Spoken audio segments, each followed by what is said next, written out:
নমস্কাৰ ছাত্ৰ ছাত্ৰীসকল, আজি এই চেনেললৈ স্বাগতম জনাইছোঁ। আজি তোমালোকক ফিউচাৰ টেন্সৰ বিষয়ে জনাবলৈ আগবঢ়াইছোঁ।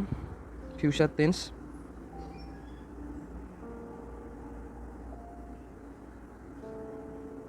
ফিউচাৰ টেন্সৰো পাষ্ট আৰু প্ৰেজেণ্ট টেন্সৰ দৰে 4টা ভাগে থাকে। প্ৰথমতে আমি চিম্পল ফিউচাৰ অৰ্থাৎ ফিউচাৰ ইনডিফিনিট টেন্সৰ বিষয়ে ক'ম। সিম্পল ফিউচাৰ বা ফিউচাৰ ইনডিফিনিট, সিম্পল ফিউচাৰ বা ফিউচাৰ ইনডিফিনিট।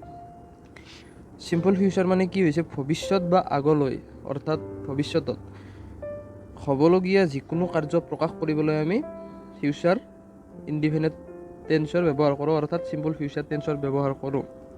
ভৱিষ্যত বা আগলৈ হ'বলগীয়া যিকোনো কাৰ্য প্ৰকাশ কৰিবলৈ আমি সিম্পল ফিউচাৰ টেন্সৰ ব্যৱহাৰ কৰোঁ।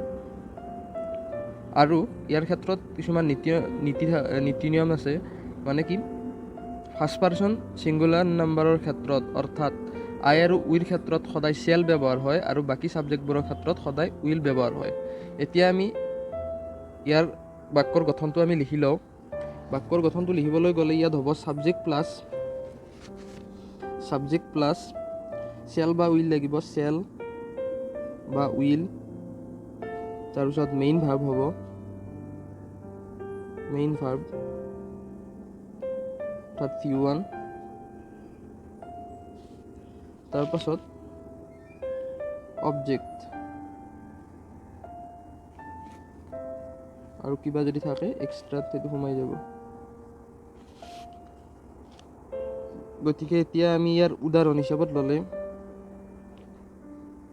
তেওঁ অহাকালি মোৰ কিতাপখন ঘূৰাই দিব।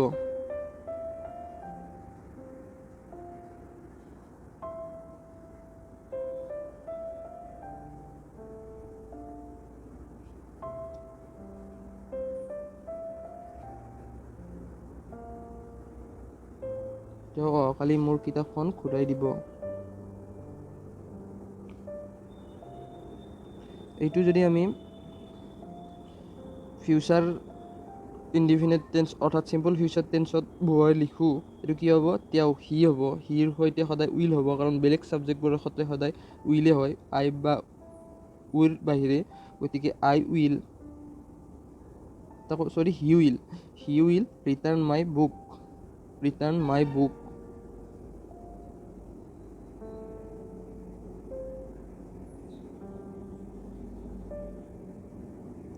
অহাকালি, গতিকে টুমৰো।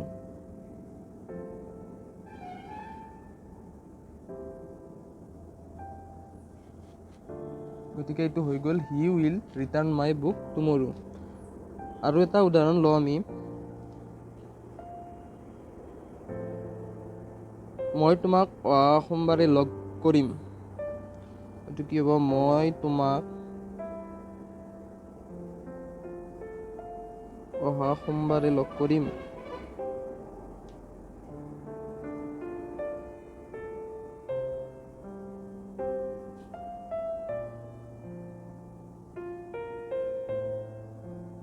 এইটো হ'ব আইৰ লগত সদায় চেলে হয়, গতিকে এইটো চেল হ'ব, আই চেল মিট ইউ। লগ মানে মিট হ'ব, meet you, I shall meet you next Monday.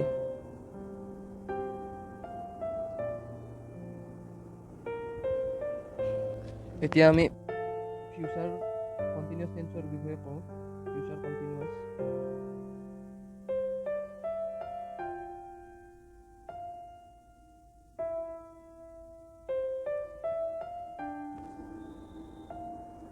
গতিকে ফিউচাৰ কণ্টিনিউয়াছ মানে হৈছে কি, ভৱিষ্যত সময়ত অৰ্থাৎ আগলৈ কোনো ধৰণৰ কাৰ্য চলি থকা বা হৈ থকা বুজাবলৈ আমি ফিউচাৰ কণ্টিনিউয়াছ টেন্সৰ ব্যৱহাৰ কৰোঁ। মানে কি, ভৱিষ্যতত কোনো এটা কাম চলি থাকিব, তেনেধৰণৰ বাক্য বুজাবলৈ আমি ফিউচাৰ কণ্টিনিউয়াছ টেন্সৰ ব্যৱহাৰ কৰোঁ। গতিকে ফিউচাৰ কণ্টিনিউয়াছ টেন্সৰ আমি যদি বাক্যৰ গঠন অৰ্থাৎ ষ্ট্ৰাকচাৰটো চাবলৈ যাওঁ, গতিকে সেইটো হ'ব ছাবজেক্ট প্লাছ চেল বা উইল লাগিব আমাক, চেল বা উইল। তাৰপিছত বি ভাৰ্বৰ সহায় লাগিব ইয়াত। তাৰপিছত ভাৰ্ব 1, তাৰ লগত আকৌ ING লাগিব, মেইন ভাৰ্বৰ লগত ING। তাৰপিছত অবজেক্ট, তাৰপিছত এক্সেট্ৰা ইয়াত যি যি থাকে আৰু বাকীখিনি সোমাই দিব লাগিব। গতিকে এনেধৰণৰ বাক্যৰ আমি উদাহৰণ এটা লৈ লওঁ। দেউতাই অহাকালি এই সময়ত বাগিচাত কাম কৰি থাকিব। এইটো যদি আমি উদাহৰণ হিচাপত লৈ লওঁ, দেউতাই অহাকালি এই সময়ত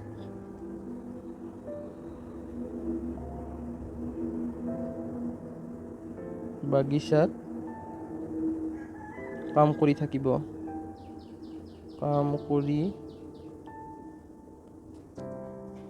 গতিকে এইটো ভৱিষ্যতত মানে অহাকালি এইটো সময়ত কামটো চলি থাকিব। দেউতাই বাগিচাত কাম কৰি থাকিব, গতিকে এইটো ফিউচাৰ কণ্টিনিউৱাছ টেন্স। এইটো যদি আমি বাক্যৰ গঠনত বহাই লিখোঁ, দেউতাই ফাদাৰ উইল হ'ব, যিহেতু অন্য ছাবজেক্ট হয়। ফাদাৰ উইল বি ৱৰ্কৰ verb one work, WORK work, ING লাগিব ইয়াৰ লগত। Father will be working in this time, এইটো সময়ত, এই সময়ত, in this time. Father will be working in the garden, in the গাৰ্ডেনটো আগত দিব লাগিব, in the garden. Father will be working in the garden in this time টুমৰো।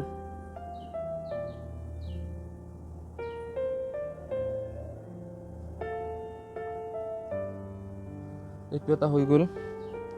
আৰু এটা উদাহৰণ লৈ লওঁ, তেতিয়া বুজাত সহায় হ'ব।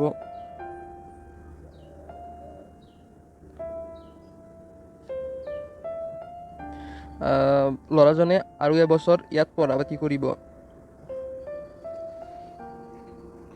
ল'ৰাজনে আৰু এবছৰ ইয়াত পঢ়া পাতি কৰিব, আৰু এবছৰলৈ মানে ভৱিষ্যতত পঢ়া পাতি কৰি থাকিব। গতিকে ল'ৰাজনে, এইটো ফিউচাৰ কণ্টিনিউৱাছ টেন্সে হ'ব। ল'ৰাজনে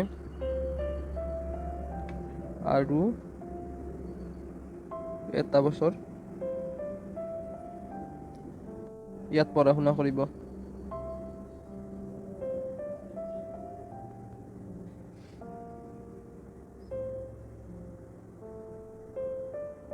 এইটো যদি আমি ষ্ট্ৰাকচাৰত বহাই লিখোঁ, হ'ব the boy will be, the boy হ'ব, the boy will be, the boy will be studying here. ষ্টাডিৰ লগত ING লাগিব।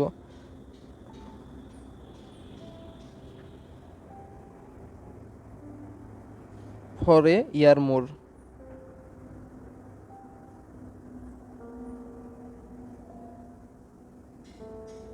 গতিকে এইটো হৈ গ'ল আমাৰ ফিউচাৰ কণ্টিনিউৱাছ টেন্স। গতিকে আজি আমি দুটা টেন্সৰ বিষয়ে শিকিলোঁ, ফিউচাৰ টেন্সৰ চিম্পল ফিউচাৰ আৰু ফিউচাৰ কণ্টিনিউৱাছ টেন্স।